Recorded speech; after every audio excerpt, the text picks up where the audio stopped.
Sheila. It's good to see you. Yeah, and you. How are you? Yeah, good.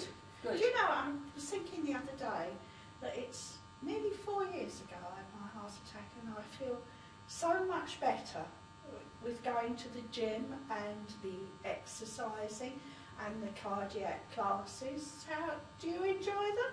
Sheila, I really do. Yeah. It has made such a difference.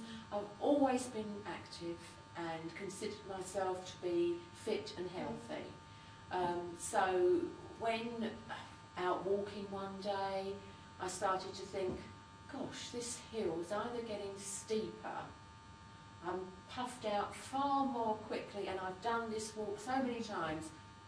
So, you know, I didn't think there was anything wrong. So this was before you had your absolutely, problem. absolutely. Yeah. In the gym, and I was on the bike. I'd only just started to warm up, started to get a pain here in my chest, and I ignored it because I thought it'll just pass. Maybe just a touch of indigestion. Carried on, but it got worse. So I stopped. And then I just went on around the gym and did a little bit of work on machines and other things. As soon as I came back to doing something on the treadmill, the pain started to return. But I still didn't put it down to there being a real problem. No, well, mine was the same. I'd been out to dinner the night before and got up in the morning, dressing gown on, shower. I was going to have a shower, then went down, had my orange juice, and because I take blood pressure tablets, I took those and went back upstairs, and I thought, oh, got indigestion now. Gets in the shower, well, I creased up. It was really, really bad pain, like somebody twisting me right down my chest. Called my husband, and he phoned the paramedic, who was there within 3 minutes because he was passing in the car, and the ambulance came about 5 minutes after the call, and I was stuck in the ambulance for about 40 minutes because I had the clot busting drug.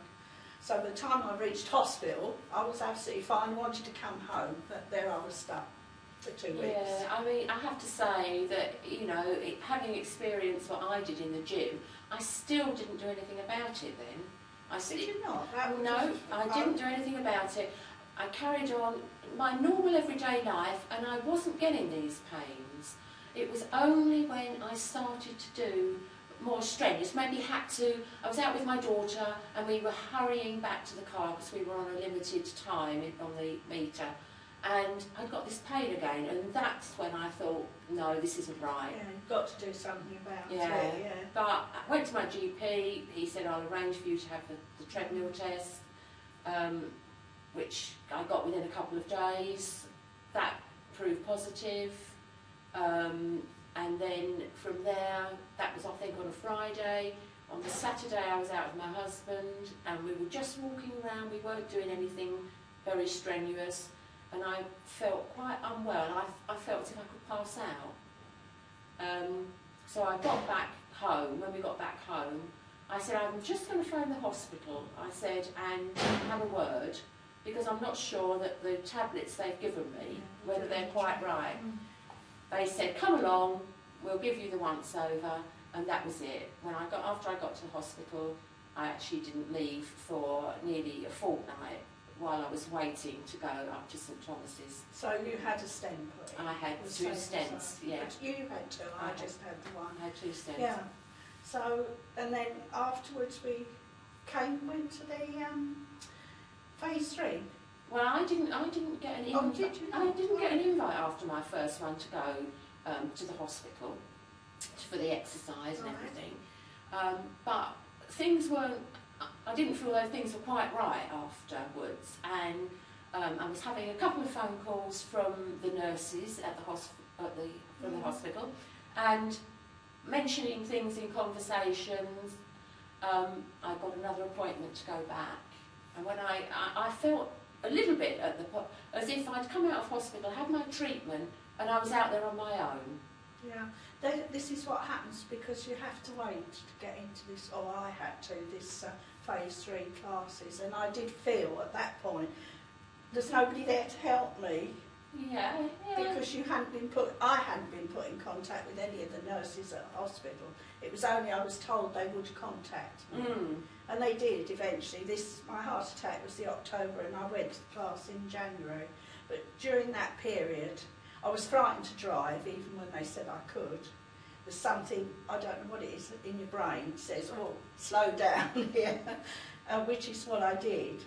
But having had the invitation to the class and going to the class, that was absolutely brilliant as far as I was concerned. It gave me so much more confidence. I know exactly where you're coming from. I ended up having to go in and be restented because something had either gone wrong or whatever. But anyway, I had to go back in, and when I came out, I had an invitation to join the class, and which I did. And you saying that, because I've always been active and fit, I could see people there. There were people of all different ages. There were young women who probably wasn't much more than 30, early 30s, up to elderly lady who was nearly 80. Yeah. And there were people, okay, we'd all had different things. I hadn't had a heart attack. I hadn't had open heart surgery, as some had. But within days of being on this course, I could see they were becoming more confident, different people, and at the end of their course they must have walked out of that hospital with so much more confidence. Yes, yeah. And then to be coming along, following on from that, hopefully they all did something, but to come along and join the phase 4 classes and be in a group of other people who've had similar experiences. Yes. And you know, you've got, in a way, a support group and a circle of completely new friends. You and I have met like this. Yes, that's right, we have. And we enjoy the classes. Yeah, we enjoy our time in the gym. We do. Although I used to go to the gym before I had my heart attack. Oh, likewise, me also. But I think in my case it was my father, because he had a triple bypass. Yeah, me also. He's in the family. Me also, my father died. One has to accept that this is a possibility. I do find now that I think twice about having a cream cake. I do have a cream cake. Life doesn't stop when you've had the heart problem. As a treat, a cream cake is fine. That's the way I Everything in moderation. Yes, that's right. And my outlook on life was, I've only got one life.